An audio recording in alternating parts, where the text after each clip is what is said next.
always think about if we're talking about comedies, like Coming to America is the top of the list still today. Whoa. I just really love Beetlejuice, and I feel like I should have picked it. So if we could just sort of do a deep fake where I said all of that, that'd be brilliant. Do you like it? Do you like it? Don't let me take points away. I'll do it. Hello, my name's Jack Howard, and this week on the Screen Test, we're talking all about 80s comedies, and we're joined by the chief film critic at The Independent, Clarisse Loughrey. We have 1/3 of the Cyber Nerds, and the tallest man, Joe Ikhinwin. And we have my better half, Mr. Dean Dobbs. Hello. Hello. I'm also Jack's son, but he doesn't bring that up. Stop telling people that. It's not true. After 32 years, we are finally getting a sequel to Coming to America, and it's out now on Prime Video. Prepare the royal jet. We are going back to America. Oh, hell no, Your Majesty. The original is regarded as one of the best comedies of the 80s and kind of just ever. So I thought that we'd do an episode entirely about 80s comedies, which I am a massive fan of, especially of John Hughes. I love Ferris Bueller's Day Off and The Breakfast Club and Planes, Trains and Automobiles. How do you guys feel about 80s comedies? Are you a fan? Are you not? I love like the SNL comedies, so it's I guess it's sort of starting this up, but mainly 80s, Ghostbusters and Caddyshack and the Bill Murray, Chevy Chase, because it just felt like they had such a chaotic energy to them, which I think even the sort of comedy movies of today can't really recapture, because these guys just didn't really have any rules, or they wouldn't know playing by no rules. They just decided to turn up on set and be really weird and get paid millions of dollars for it, and I appreciate That's that. The dream. It's the dream. I really do appreciate them just doing it and being iconic. Yeah, do you know what? Yeah, I actually, the whole genre for 80s comedies is not my jam, but what is my jam is Eddie Murphy, and Eddie Murphy kind of plugged me into 80s comedy. So everything he did in the 80s, I loved, and that was The Golden Child, Beverly Hills Cop 1, Coming to America, and just, I love Eddie Murphy's energy, and he was just, there was no one like him at the time, and he was the guy for me. So that's where I'm at with 80s comedies, Eddie Murphy. What about you, Dean? Are you a big fan of the genre in the 80s? I don't know that much about the 80s, to be honest. You weren't there? No, I wasn't there. Yeah. So here's how this is going to work. You're going to tell me what your choice for your favorite 80s comedy is, and then we're going to go through a series of rounds. If you win the round, you get 3 points. If you lose the round, you get 1 point. And if you're in between, you get 2 points. And I also might just throw out some random points as well, depending on if I'm feeling chaotic. So let's start with Clarisse. What is your pick for your favorite 80s comedy? I don't know. I've not done the strategic thing and picked something super popular and I guess instantly recognizable as a comedy of the 80s. It doesn't have Bill Murray in it. But this is one of my favorite all-time films. It is just so me on every level, and that is Heathers. The sort of 1988 coming off the end of all the John Hughes movies and going, ahaha, weren't they just full of crap? Actually, here's the reality, baby. Heathers. Joe, what's your favourite 80s comedy? Why have you picked it? My favourite 80s comedy is the story of Prince Hakeem travelling to the land of America where he believes he'll find his one true queen, Coming to America. Dean, what have you picked? I've picked Tim Burton's movie Beetlejuice, a movie about a lovely couple who start a new life and then they drive off a bridge. Not on purpose, which would probably be a cool film. Okay, so the stage is set. We have Beetlejuice versus Coming to America versus Heathers. What does everybody think about their chances here then, in terms of because you've all picked very different styles of comedy. What do you think in comparison to everybody else's choices?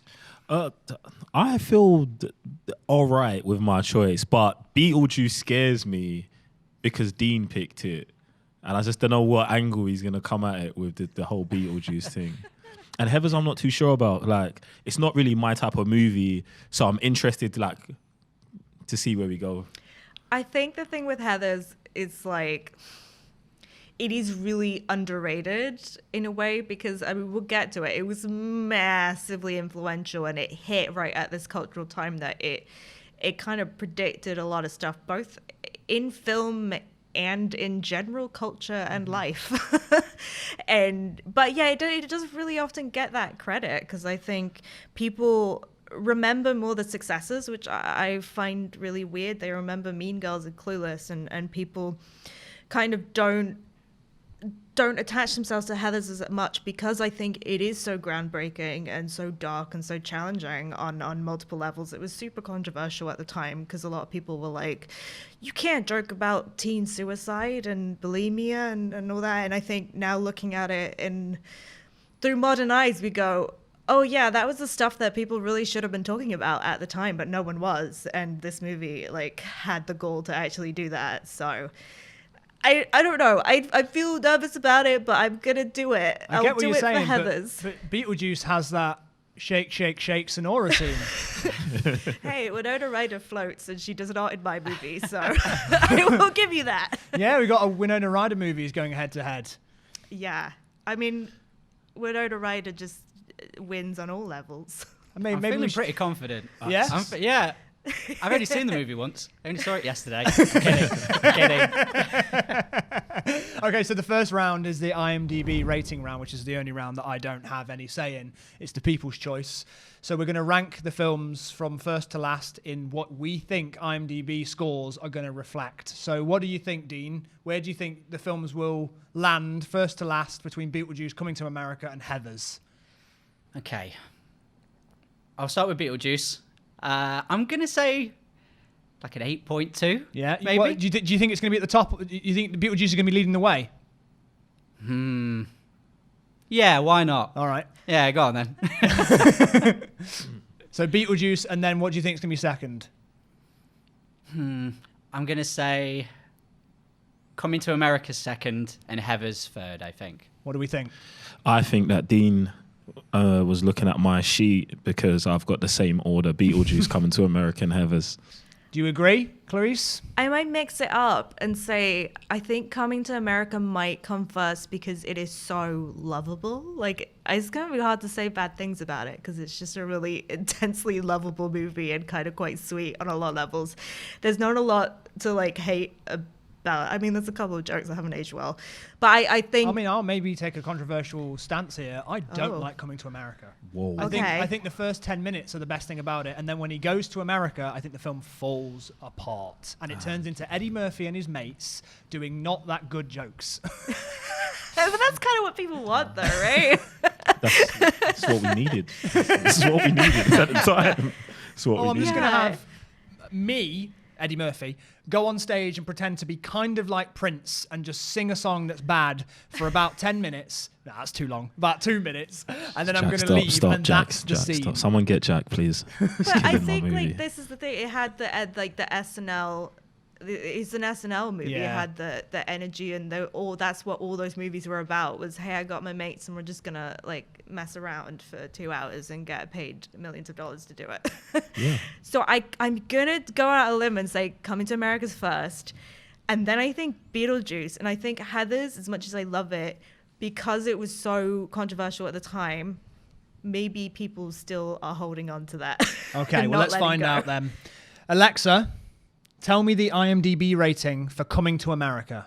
Coming to America has an IMDb rating of 7 out of 10. 7 out of 10. That's tough. That's sort of hovering around average. Do you reckon? What do we think? Heathers next. Are we thinking higher or lower than 7? I might get 7.0? higher. I think like a 7.5 maybe. All right, here we go. Only one way to find out, ladies and gents. Come on, Heathers. I like building this tension. It makes me feel like I'm on the X Factor. 6.9. Alexa, tell me the IMDb rating for Heathers. The film Heathers has an IMDb rating of 7.2 out of 10. That makes me want to throw up in my mouth. That's the skin of its teeth. Beetlejuice is coming in at 7.2. 9.6. I can feel it. It's going to get 13.2. All right, let's rip the Band-Aid off. Alexa, tell me the IMDb rating for Beetlejuice. Can't look. Beetlejuice has an IMDb rating of 7.5 out of 10. Oh my Whoa. God. So Dean takes it Wow, that's kind of low for Beetlejuice. 7.5. Yeah, that is actually, compared to what we've been talking about on this show, 7.5 is on average quite low compared to some of the films we've been talking about. Maybe the 80s people are just harsher on it. Yeah, I mean, definitely for a win, 7.5 is 7.5 is low for a win, yeah. So, all right, so we're dishing out some points. I'm going to give, obviously, 3 points to Dean for Beetlejuice. And then Heathers gets 2 points, and Coming to America gets 1 point. And I also, just because I'm feeling chaotic, I'm going to give Clarisse an extra point for saying that she's picking her film based purely on the fact that she likes it a lot rather than trying to pick the one that she thinks will win. Yeah. I appreciate honesty on this show. I love my movie as well. I'm just fighting for the underdog. It's the only 80s Too late, comedy I Joe. watched. It's too late for that now. So now Beetlejuice and Heathers are head-to-head with 3 points, and Coming to America has got 1 point. The second round is cast. So let's talk about Beetlejuice first. Let's talk about Michael Keaton and the genius casting of him just before his Batman days.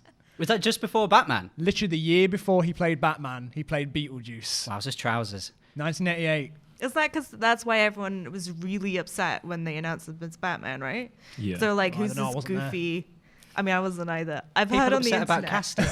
Weren't people really mad? I think people were really, really mad about Michael Keaton because they thought of him as like this goofy comedian. Mm-hmm. And it was offensive to them. Yeah, well, yeah. I mean, comic book people like to get upset about everything. So I'm not. Yes, we do. Yes, we do. Yeah, so I guess that was just normal. So I don't know why I brought it up. That was just a normal thing that happens all the time. No, it's a strange one because when I rewatched it, Michael Keaton's only in the movie for about, I don't know, 15 minutes probably. Yeah, all in all, probably not more than 20. Yeah, and you know the phrase where people say an actor's sort of chewing the scenery, which definitely applies to Michael Keaton playing Beetlejuice. But I feel like when Gina Davis and Alec Baldwin share a scene with him, they're like chewing on him. Do you know what I mean? Yeah. Like they suddenly like act just a little bit different. Like there's almost this element of like, oh come on, this is supposed to be my movie. Yeah. Like I'm the main character. I know you're the title, but like come on. I love the moment. Like it's just watching him just plow through the scene, and that moment, it's very almost Jim Carrey before Jim Carrey when he opens his jacket, spits in it, and then goes, "Save that for later." I love it. Obviously, we have Winona Ryder, which is always, that's good value for money when you watch it. So you're like, oh, because I totally forgot she was in it. So The original goth girl. The original goth girl. I modeled my entire personality on her. So. You don't say. Please stop saying Really? stuff like this. Dean might get. Dean might get extra points. I'm sorry. I just really love Beetlejuice, and I feel like I should have picked it. Help Dean out. Let's talk about the casting of Beetlejuice. Me? Yeah, why not? Why? I mean, this. Wait, why am I fighting your corner? I will say you did this to yourself. It was Winona Ryder's like big breakout role, but then she kind of surpassed it in Heathers. So. Oh, nice. There we Little go. save for yourself there. Yeah, so Segue. you don't get to have Winona. She's mine. Yeah, I felt that dart go in. I was like, all right. Yeah. I was on top of the world for a second. And also Heathers is the film she's like the most proud of. So she's on. Sure. No, If she I was heard coming- the opposite. Don't I let me heard the opposite take of that. points away. I'll do No, it. genuinely, no. I read this in an article like researching for this that it was her favorite one, and she's been pitching a Heathers sequel for years, and they keep being like, "Sure, Winona, we'll do a sequel." I absolutely love Alec Baldwin and Gina Davis in this movie. They are the sweetest couple, maybe in any movie. I just adore them. You constantly feel sorry for them, which is, I can't say there's many characters who I've actively felt sorry for, because usually that's not fun to watch. But because they're so sweet, you do feel for them in all of these, all these ridiculous situations that they're thrown into. You're just like, bless them. Like, they have a book. They've got to read a manual to figure out what's happening around them. Do you know what I mean? Like, you don't get a manual for, like, when you're alive anyway. So, like, the fact that you die and you go, oh, by the way, this is actually harder to figure out. Yeah. Like, I'm sat there going, you poor kids. I think they do a really, really good job of just being sympathetic. Coming to you now, Joe. The cast of my movie: Eddie Murphy, Arsenio Hall, James Earl Jones, John Amos, Eric James LaSalle. Earl Jones. Yes, I mean, Mufasa himself. I mean, he Vader. is just the daddy of Hollywood, isn't he? Yes, he King is. Daddy. Yes. Oh, please say that again. I'll say it closer to the mic as well. King Daddy. I had a little cameo with Cuba Gooding Jr. I love this cast because it's a African American complete cast in the 80s where you wouldn't really see something like this, and it's a big budget movie. And I feel like the last time they did that, well, the next time they did that was like 30 years later with Black Panther. So I feel like Eddie Murphy and this cast was setting the tone way ahead of the time and disguising it in comedy around a funny story about African prince moving to New York. I love that Eddie Murphy plays multiple characters in this movie. Like the barbershop scenes are some of my funniest scenes. We'll talk about it later.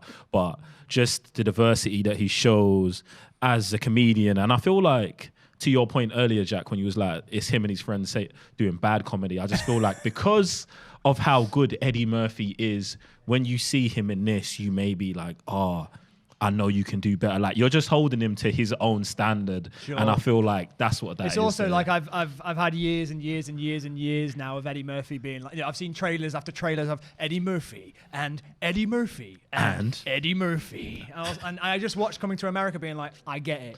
Yeah, I get it. But yeah, I think it's a great cast, and it's got James Earl Jones. So no matter what happens, I want a bonus point. I mean, I agree. Bonus point for James Earl Jones, specifically because of the line when he's like, I thought you had sex with your bathers. I know I do. With a huge grin on his face. Yeah. I also feel like Coming to America, Eddie Murphy is so charming in it. Like he's really likable. Yeah. Like at the beginning, it could come across like he's like a spoiled brat kid, but he plays it like so nice. Like such a sweetie. Yeah. and I don't know if he often got to do that in roles that much, because comedy is always about the abrasiveness. And I love that he got the chance just to kind of play the romantic lead in something. Because I sort of see Coming to America as a rom-com as much as it is a comedy, because the love story is really sweet. Mm-hmm. And I really love like their chemistry. So anyway, sorry, I just love all these movies and I feel like I'm not doing myself any service. Heathers. So I think Winona Ryder, we're gonna say this is her movie, right? As I said before, it's her most iconic role. It's the one that she always felt the most connected to. Her agents were begging her, Winona, don't do it. It's gonna ruin your career. No one will ever give you work again. And she said, I'll do this movie for free. Like, I am doing this movie. Did she actually do it for free? No, but she said she would do it. And then she's like, JK, I'm kidding. Please pay me. But she really, really fought for it. And I think watching it, you instantly get why, because it completely shaped who Winona Ryder was culturally as like an actor, as a sort of a 90s icon. I mean, this was really, really at the tail end of the 80s, going into the 90s. This sort of, I think of her and Keanu Reeves as having this very, very special early 90s energy of like, we're really, really cool and a bit aloof, but we're also really nice and kind and we'll be sweet to you.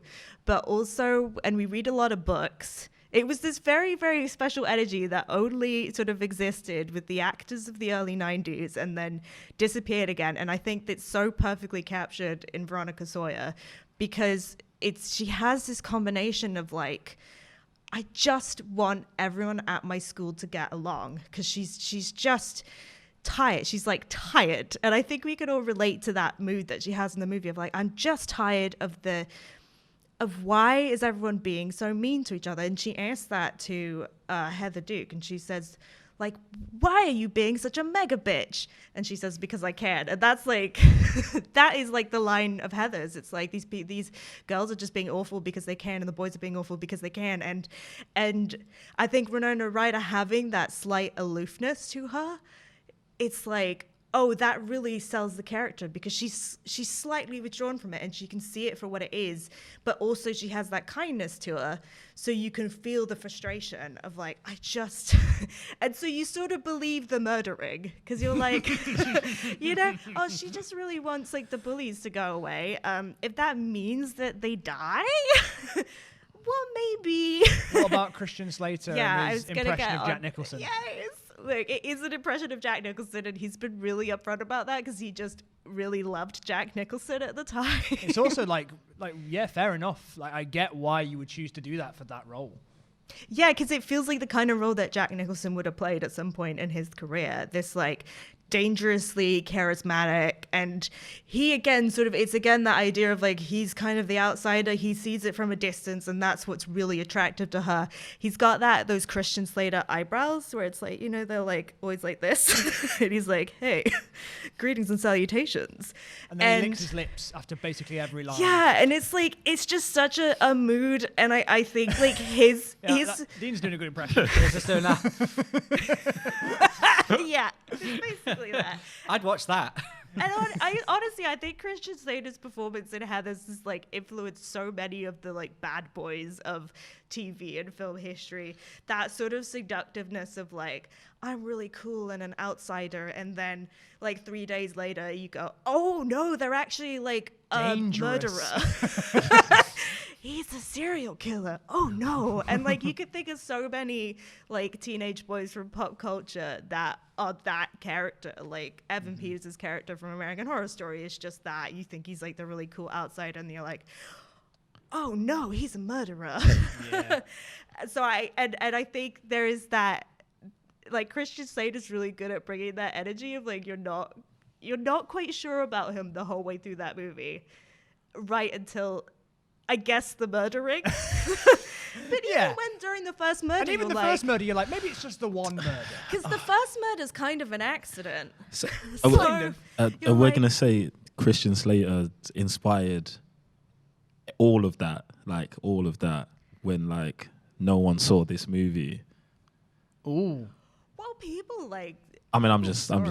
Oh, he's just throwing- I'm just throwing it out there. I'm just throwing it out there. Well, what I've noticed, just because I don't want to spend too much longer speaking about cast, is that all three of these movies have got early performances from people who went on to have very, very successful careers. So you've got Winona Ryder, obviously him both Beetlejuice and Heathers, but then you've got Michael Keaton just before he exploded into Batman, and then you've got Eddie Murphy, who obviously went on to keep on playing multiple roles in movies. as Eddie Murphy and Eddie Murphy and Eddie Murphy. But yeah, which one of these films do you think can be credited to the explosion of these actors into the next part of their career?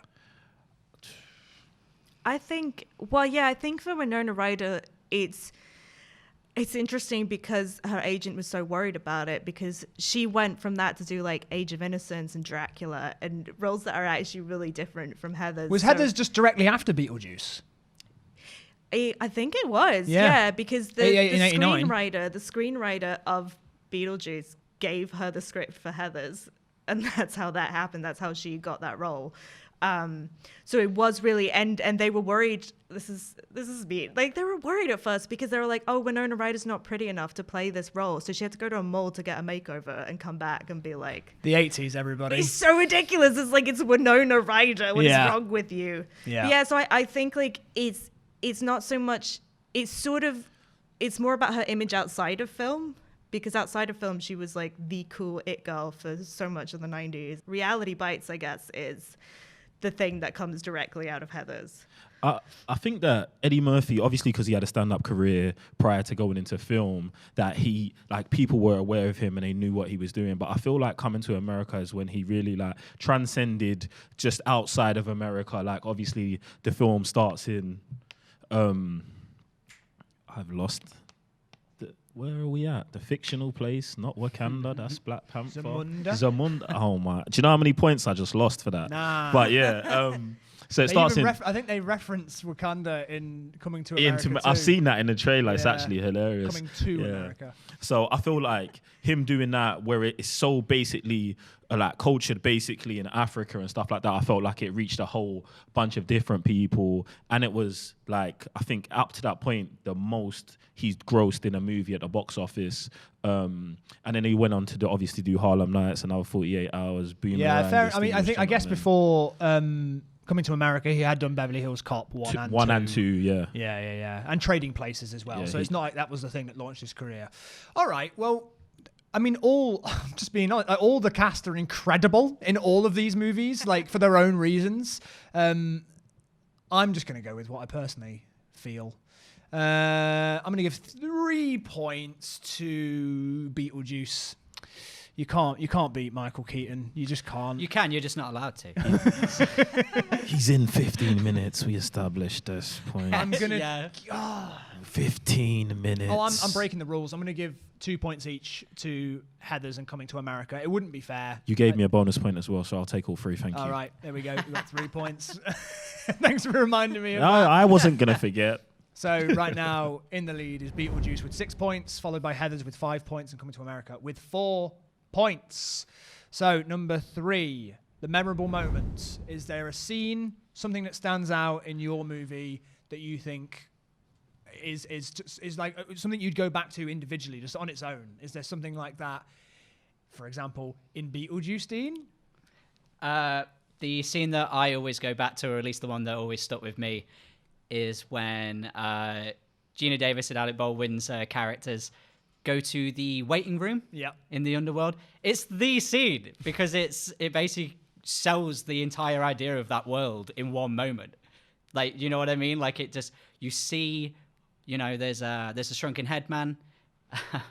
There's the torso and the legs. The torso and the legs. I believe someone has been eaten by a shark, and the shark is still with them, I believe. There must be things in there that I just haven't noticed.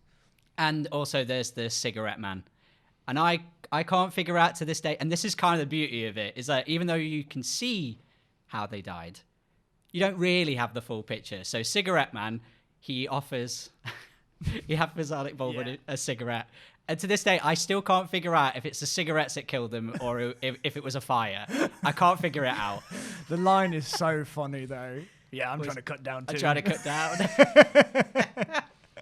Yeah, I mean, you could have picked that. You could have picked Shake Sonora, like the dining room scene when they all get possessed. And speaking of actually the waiting room where you can see how everybody died, I think that Gina Davis and Alec Baldwin got off pretty light with how they looked. The fact that they died in a car crash. Yeah, because they just look fell nice. into some water because they would have drowned. So right. Oh, and I don't know what that looks like because I'm not a weirdo. I haven't Googled that. So maybe they did. Maybe they did Google it in the 80s and were like, we can't do that. Clarisse, Alec Baldwin's not gonna do that. It's too much work. Clarisse, what's your pick for memorable scene from Heathers? There's 2. I feel like there's 2 super memorable scenes. 2. Well, I'm just trying to guess which one is going to be the one you're thinking of. Interesting. So the lunchtime poll is really famous because it has all the famous lines, but I feel like I want to save that for later. You can talk about whatever, whenever you want. But the one that's really memorable to me, partially because it was my Halloween costume one year, is the very, very end of her, like, on the school steps, and JD goes off screen and you don't see it, and the bomb explodes.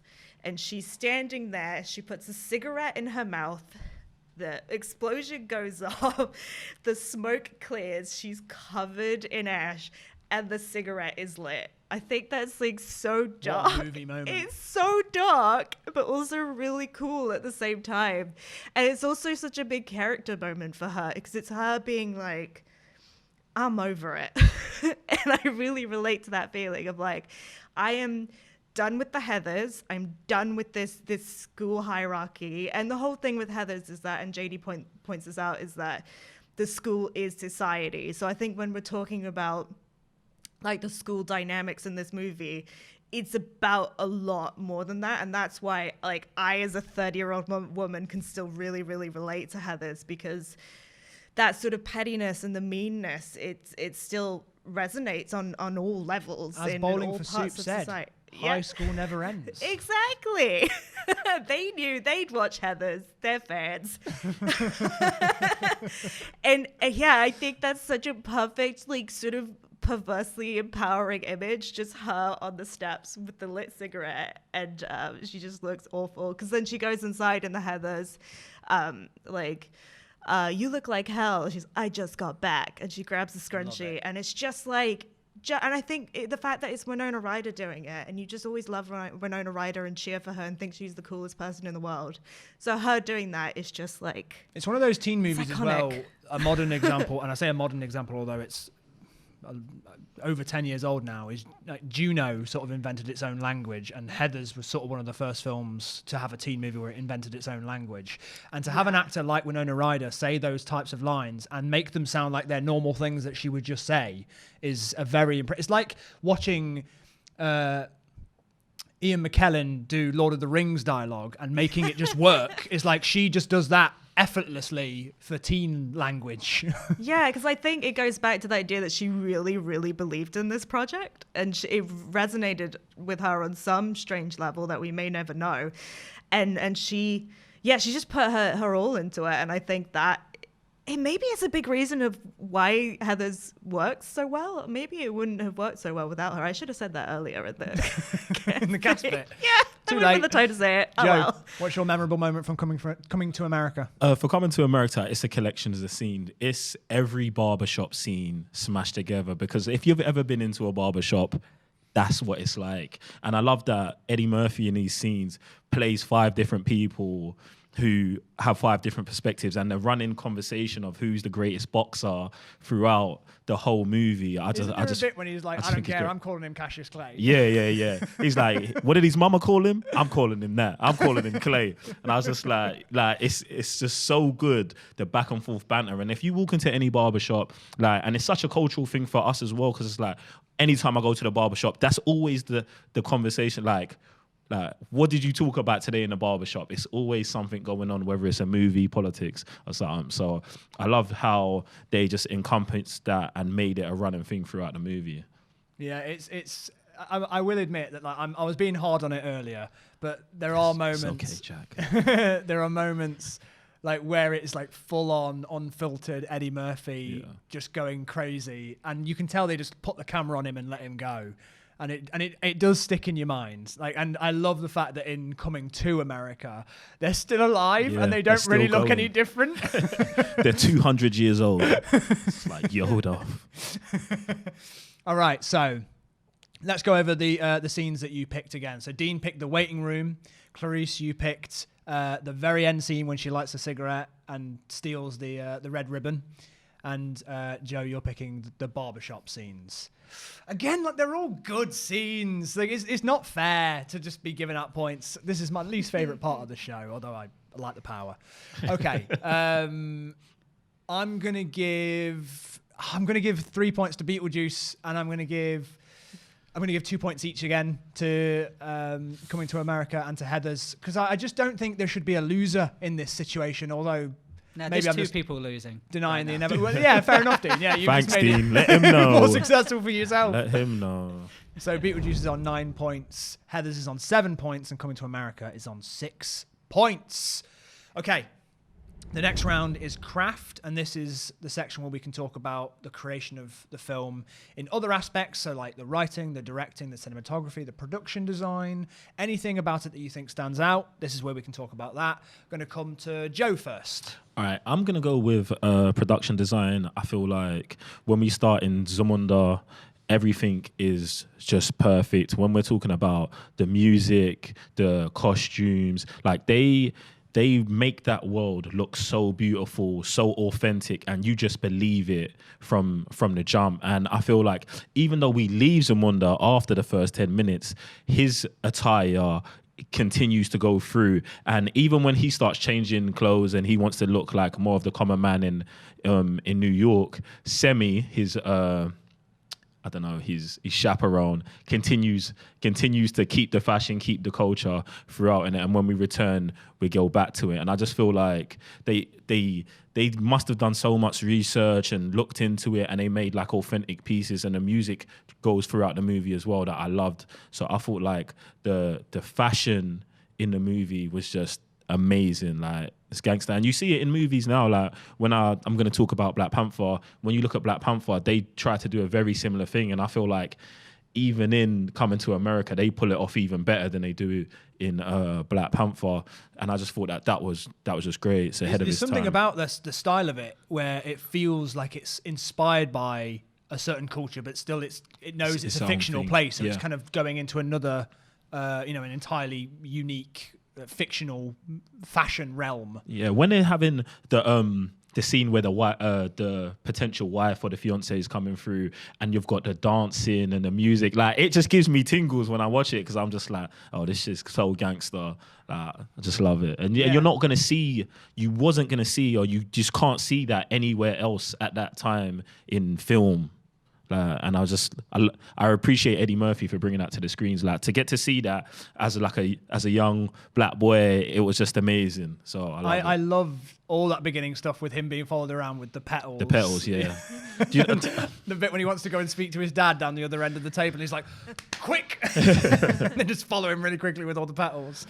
It's like, I think they have a perfect combination there of trying to do something authentic, but then also going that extra mile just to know this is a comedy, and we're going to just take this a bit further so you can see why it would seem idyllic but also annoying at the same time. Like in that opening scene, there's the one where he's like, do you think maybe I could wipe my own ass today? And he's like, don't be ridiculous. I think even when he comes to New York and lots of that stuff gets left behind, they do that on purpose, so you can see the world he's come from and what he's trying to be a part of to find a wife, or what he feels that he needs to be complete as a person. And I feel like they pull it off perfectly. Like when his dad lands in New York, and it's like the cars pull up, and then the rose petals start coming back out, it starts building up that whole, oh, they're here. Like you already know that they've brought that swag and just that fashion and that culture to New York, and now it's seen as a drama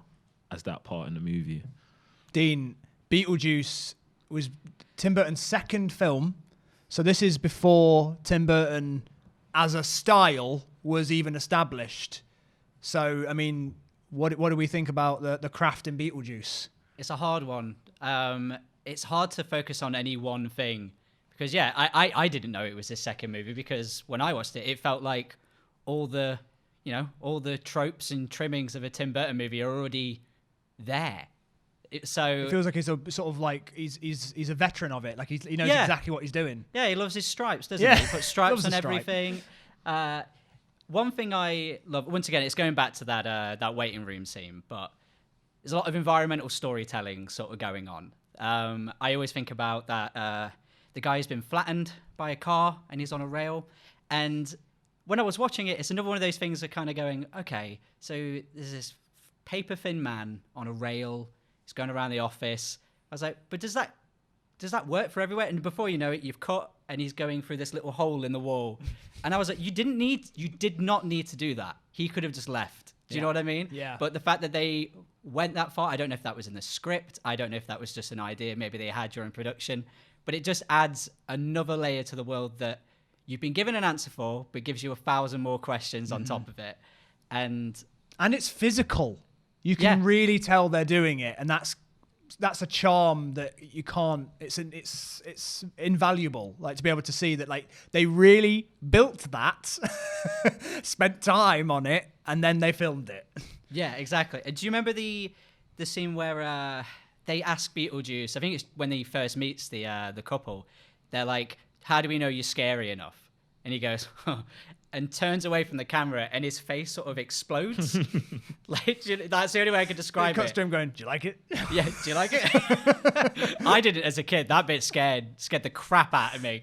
But yeah, once again, I don't know how they did that. I don't know if Michael Keaton actually blew his face up. Yeah, maybe you can do that. Who knows? I mean, if you can, he needs to do it in more than one movie. I feel like you should probably bring that. Don't overuse it. No, Batman does it. Like, Do you like it? uh, But yeah, the creature design, like even the bit when they like stretch, he stretches his face, and she, yeah. I don't know what does she do to hers? Pulls her eyeball or Yeah. something. Yeah, and then oh. her eyes are in her mouth. Yeah. Yeah, and I always remember she's hung herself in a closet, and she tears her face off, her eyes pop out her teeth, and she just screams. Yeah. And like, once again, I don't know how they made any of that happen. Like, can we bring on faceless Gina Davis, please? Yeah? All right. What do you mean she's busy? And also Danny Elfman, obviously, you know, where his soundtrack feels like it wants to escape the movie. That's like every single Danny Elfman soundtrack. Yeah, I forgot as well, after rewatching it for this, I forgot how much the Danny Elfman score sticks in your mind. And it's like, it like opens up going over the town with his score, like it feels like a circus or something. And it starts and it just feels like the movie wants you to have a good time. Yeah, It's it feels like there's a march. It's almost sort of like, you know, as the shot's tracking over this town, you're almost like, something's coming for this place. And then we get that little idyllic house that I think is a miniature. It is a miniature, yeah. Yeah. And then the spider crawls over the top of it. Oh, yeah. Yeah. It's cool because it's like it's one of those things again where they combined like a real shot over the top of a town, and then it like morphs into a miniature, and then when the spider crawls over the top, it's just this strange, surreal kind of like breaking where you're not quite sure what you're looking at. Yeah, that was Michael Keaton. He played the spider. Did he really? Yeah. Oh, wow. Not many people know that. He told Please me. don't give him a bonus point. I'm going to give Dean a bonus point for that nice bit of trivia there. There you go, On the IMDb. fact You got that? Michael Keaton also played the tarantula at the I start. didn't know we were allowed to just make stuff up. Dean is allowed to do that because he's Dean. Okay, I see how it is. Okay, Clarisse, how do you compete with Michael Keaton playing a tarantula? Well, fuck me gently with a chainsaw. Do I look like Mother Teresa? In other words, I think the script of Heathers is the most perfect script. And you kind of mentioned this before. It did invent its own language. And I think it is the first teen movie to really do that. I know that it's kind of commonplace now. Mean Girls did it with Fetch. I mean, that was just a real rip-off of Heathers, but whatever. And the screenwriter, Daniel Waters, made this really big point that he said he didn't want it to be like, he didn't want to use actual teen slang because he wanted to have this sort of surreal, timeless quality, which I think is why you can watch it now. And it doesn't, I mean, the costumes are ultra 80s with the giant shoulder pads, but I think how they act and how they interact with each other doesn't really feel like it has to exist in that time, which I think is why, and we'll get to this later, I think it's why like a lot of shows now can sort of reference that stuff and pick up on the language and pick up on the vibe.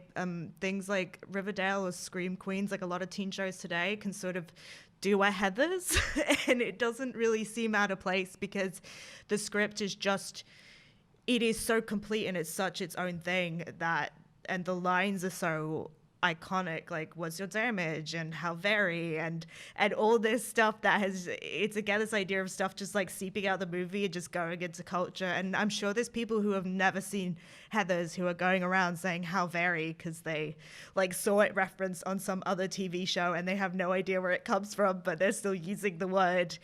And my favorite fact about this is that Daniel Waters, who was 23 when he wrote the screenplay for Heathers, hate him. I feel inadequate now. I know, hate him and love him at the same time.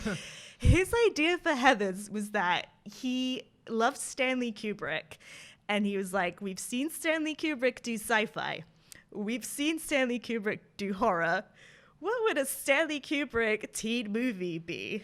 And he wrote this I think it was a really long script that would have been like 4 hours or something. He wrote this like opus that was the original Heather screenplay. And then he actually wanted Stanley Kubrick to direct it. Like he tried to make that happen.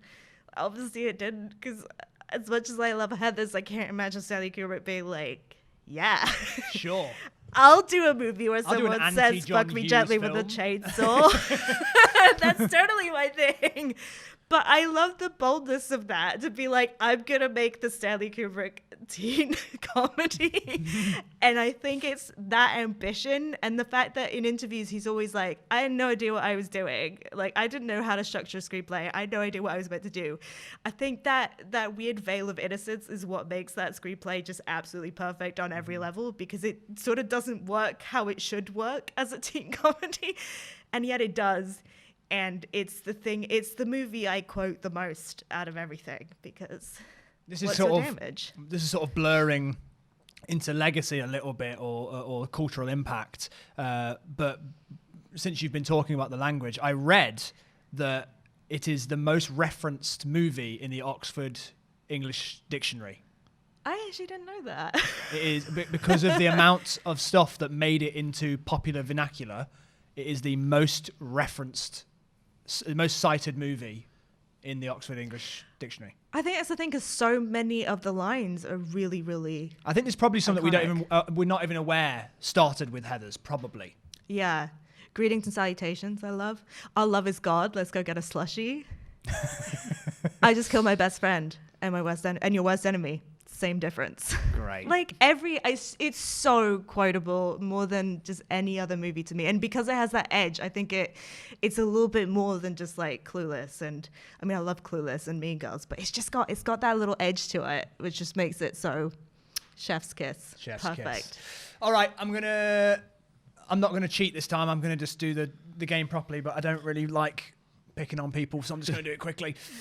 Okay, Beetlejuice gets 3 points, Heathers gets 2 points, and Coming to America gets 1 point. How very. Sorry. No one's saying that. I've not heard it. Never, ever. And I think, Okay, Dean, but didn't you like- get a bonus point for coming up with the very real trivia that Michael Keaton... What's this bit about it being fake? I thought he was getting a point taken away for that. For lying. Is that what we said? For deception. I thought it was an extra point. I think Like it Michael was. Keaton called me up and told me that He tarantula bit. FaceTimed you, actually. I think you told me. Well, Winona Ryder played all the croquet balls, so. Oh, that is quite good, but she probably Eddie learned Murphy that actually from played Michael. 5 characters in my movie. Like he actually did. No, but he actually did that. Like, Play an like wherever the inanimate listen, where's Listen, the I'm going ball? to take Like points away from you, Joe, if you carry on. okay. And that made me feel. But you can have one of my points if you want. Thank you. I will take okay. it. Dean, are you giving away a point? Yeah, Clarissa, you you giving up one up as well? Yeah. No. Okay. All right. Since Dean's giving away a point, it now currently stands that Beetlejuice has 12 points. Coming to America has 8 points, and Heathers has 9 points. I did that in a very random order, but Beetlejuice, Heathers, Coming to America. That's the order. Okay. And now it's time for the final round, which is cultural impact. So how does your film stand the test of time? Has it influenced many things in the future? Is there a quote in it that people say over and over again? Has it made it into the Oxford English I Dictionary? think we spoiled mine. I gave you yours. You didn't even know it. I know. So yeah, Clarisse, we'll start with you.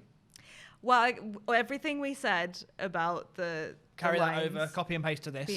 but I think my real argument for this is what's so interesting about Heathers is that it basically predicted the 90s, because we were coming off like the 80s, the Reaganomics, the hypercapitalism, always optimistic. And the thing with the John Hughes movies is that they were real about teen life, and they wanted to talk about the issues and get kind of like down and low with how hard it is to be a teenager. My dad doesn't understand. But then it's always happy at the end, and he's on the field going, yeah, I kissed the hot girl. And like I've got her in. it had this sort of like, well, if we just work together, then everything will be fine.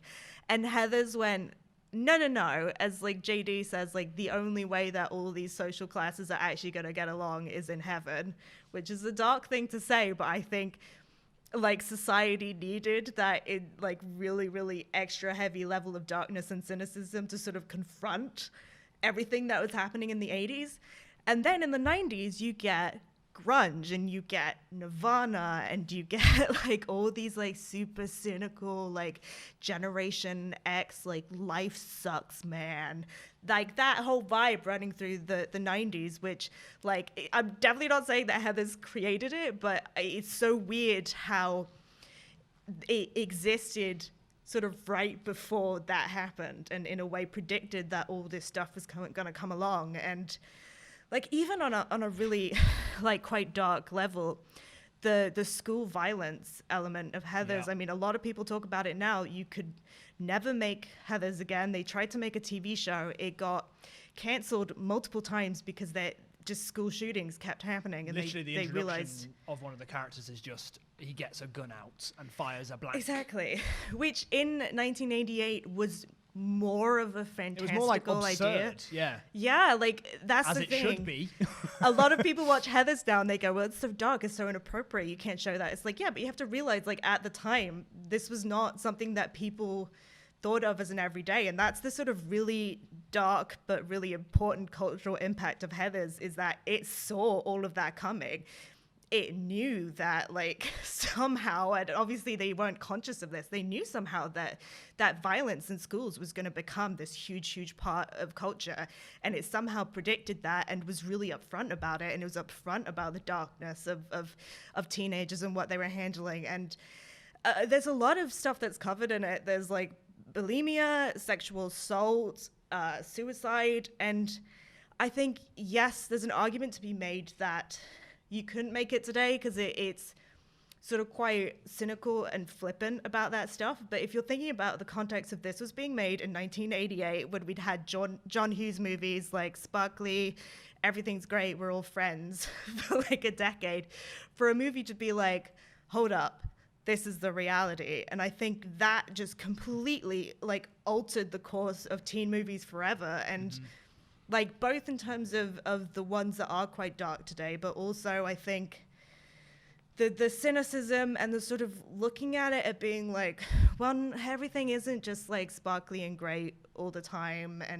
And even Mean Girls, which I think owes so much to Heathers, but is also like really different totally, because it is way more fun and nothing really bad happens in Mean Girls. But I think just the attitude of like, the way that in Mean Girls, Lindsay Lohan is like, this place is like literally a jungle and it's like a complete power struggle all the time. Like that's from Heathers. That's from Heathers recognizing that high school. And even was... Heathers feels a little bit like the moment that Lindsay Lohan decides to sit with the plastics. Yeah. It feels like that's where Heathers starts. It feels like she's already infiltrated them. And like it feels a little bit weird. Veronica doesn't even feel like she should be with the Heather. She already feels like she's apart from them. Yeah, because there's sort of a like she's trying to fit in a place that she doesn't quite belong.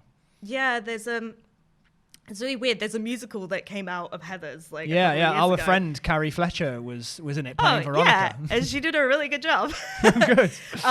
But yeah, like that is really interesting. The musical kind of gives the preamble of how Veronica got into the Heathers, and it was basically the same thing as Mean Girls, because it's the only way that it would work is that the Heathers turned around one day and were like, oh yeah, you could be cute if we gave you this ridiculous makeover. And then she comes out with the shoulder pads and it's like, Veronica, here you come. That's the thing in the movie that doesn't make it timeless, is the shoulder pads. Hey, I still love to rock a shoulder pad. And, Nothing wrong with it. And I'm in 2021. It's just very 80s. It's very 80s, but also the thing is, it's so 80s that it's almost like timeless, because it's just like the shoulder pads will always be the shoulder pads and they won't age in a way, because they are just like, that's the 80s. All right, Joe, what's the cultural impact of Coming to America? I think, firstly, the cultural impact is that they made a sequel. Coming to America is on Amazon Prime Video right now. I'll take my bonus point, thank you. Why is Amazon... They've automatically given you a point. Thank you. This is ridiculous. Thank you, higher powers. But other than that, I feel like Coming to America is kind of a timeless film.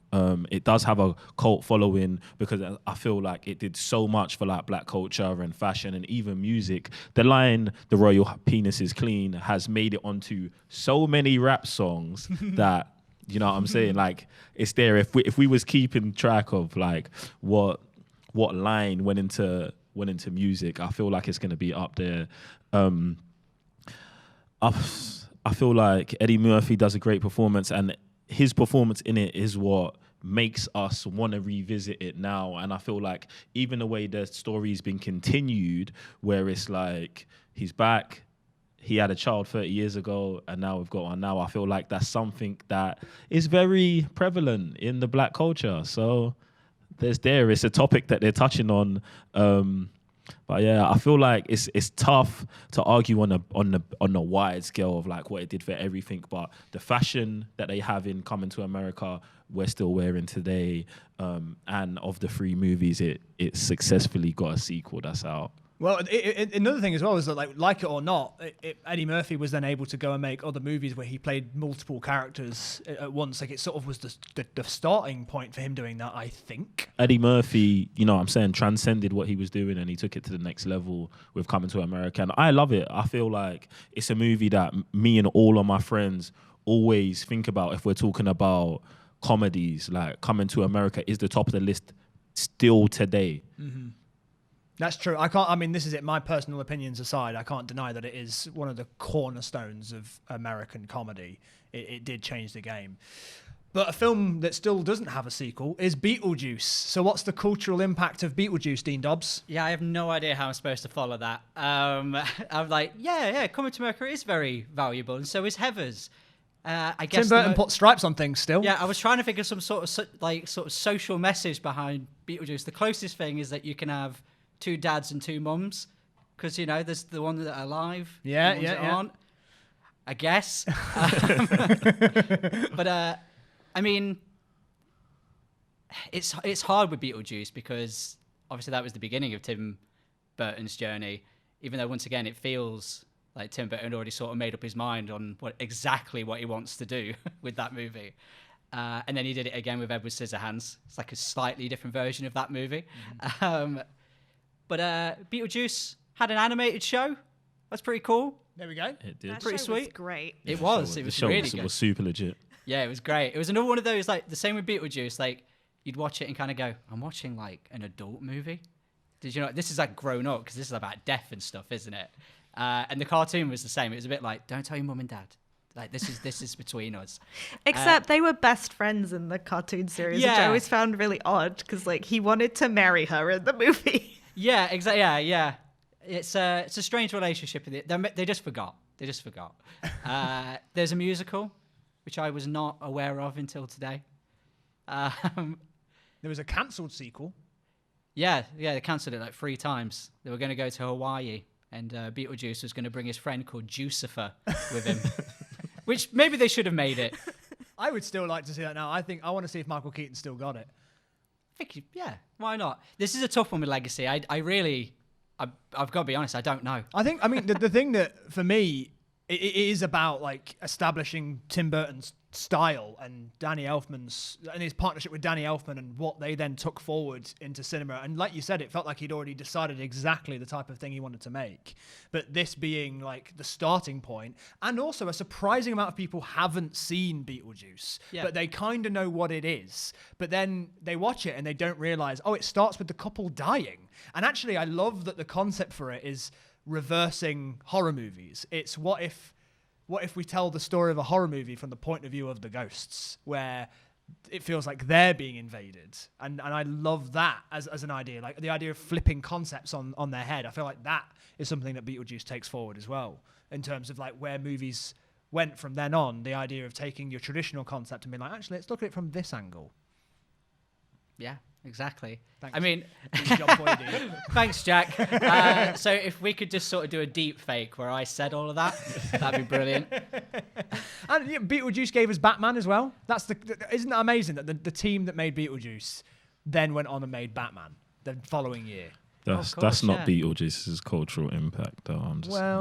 I don't know. Do you think that? I kind of agree. I've got to be honest. Well, I've it's already interesting, won, though, isn't it? so... Like, I have no idea, but Tim Burton and Michael Keaton made Beetlejuice, and then Tim Burton and Michael Keaton and Danny Elfman made Batman immediately after. So what else would it have been if they didn't look at him and be like, you know what, you seem like the person to do, like, this gothic superhero, right? Okay, so in terms of cultural impact, I am going to give 3 points to Heathers, because I think it did influence an entire genre of teen movies, and being at cult status, I think it's like one of those cool ones that I think a lot of people referenced without even knowing that they were referencing it. We wouldn't have Riverdale. I'll just say that. Well, imagine a world without Riverdale. That would be terrible.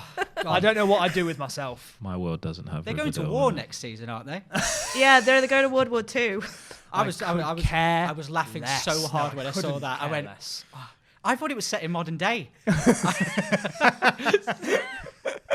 I'm going to give 3 points to Heathers. I'm going to give 2 points to Coming to America and 1 point to Beetlejuice for cultural impact. Right, okay, so the final points are 11 points for Coming to America, 12 points for Heathers, and the winner with 13 points is Beetlejuice. Which means, Dean, you get to take home the Screen Test Award. I'm going to pass it to you now through time and space. Oh, ow. Oh, God, that really hurt. Ooh. That's nice. Congratulations. Thank you very much. Anyone you'd like to thank? I'd like to thank you three for helping me with my arguments basically all the way through that. It's always, it's valuable to remember the little people, you know what I mean? Literally. I'd like to thank Michael Keaton. For his performance as that spider. Yeah, honestly, that was a great heads up. When he picked up the FaceTime thing, he was doing that thing that old people do where they film the bottom of their chin. Right. And I was like, Michael, just give me one fact. He was like, do you know what tarantulas are? Yeah, of course I do, Michael. Is he always calling you? Is he always just on the fact, just trying to get your attention? He's doing it right now. Oh, tell him we're filming a show. I'm filming a show. No, you can't be in it. Yeah, I know what a tarantula is, Michael. Right, okay, so now we're going to play my favourite part. Dean, you can put the award down for this bit. Oh, really? Oh, Yes. fine. We're going to play my favourite part of the show, which is called Unbox the Plot. Improvise a theme music for me. Unboxing the plot. I want everyone to do it. What will be inside the box? You we gotta figure don't it out. You gotta get what's out the box. Surprise! Unbox It's the a plot. clue. Take it out Thank the you, box. everybody. That was excellent. So here's what's going to happen. In this box, I'm going to show you a series of clues. And in front of you, you should have a whiteboard. And I'm going to tell... In this box is my favourite comedy from the 80s. Just spoiler alert, my favourite movie ever is Back to the Future. And I don't think that just purely counts as an 80s comedy. So I didn't want to put that in the box. You know? I didn't think that it makes was- sense. I didn't think it was worth it. My head went, it's going to be Back to the Future. And Yeah. then you just... Because the thing is, I don't want to. If we're going to talk more about Back to the Future, I don't want to just do it quickly and unbox the plot. So, the earlier that you guess, the more points you get. But ultimately, this is pointless because we already have a winner and it's Dean. But just go along with it. So, if you write down an answer earlier and then you change, I'll know. Our first clue is this hat. Oh, okay. No, I'm going to hold off because I'm going to not. I think I know what it is, but I'm going to wait. Yeah, I All might right, know. she's confident but not confident enough. Anybody going to take a stab at it, or are we going to wait for the next clues? Next clue. Yeah, All next right. clue, please. I'll just keep this on, actually. I like it. I like it. I like the sort of dark shadow it's creating on my... I look Makes like an your album head look cover. a lot taller than it is. I like it. It's got a long head. Right, okay. Here is the next clue. It's a license plate. Take a good look at it. Says nervous. Anybody going to take a guess? Anyone going to write anything down? I'm torn between. Well, I'm scared. Don't be scared, Dean. now I'm really unsure. You should be scared of the image that I'm creating of myself right now, though. You look like you're waiting for me at the airport. Right, okay. Here is the third clue. What is that? That is a... It's a very, very famous piece of art called A Sunday Afternoon on the Island of La Granja. It's rubbish. Oh, I know what it is. Dean, you should get it from this. You should get it from Cheating this. again. Oh. You have mentioned this scene to me before. Okay. Final clue, and this is going to give it away. So, Oh, no, I don't know how to my excellent spell it. performance. Here we go. Adams, Adamley, Adamkowski, Adamson, Adler, Anderson, Bueller, Bueller, Bueller, Bueller. And that was my excellent performance. What do we think it is? It Wait, got who a bit goes spooky first? towards the end. Okay.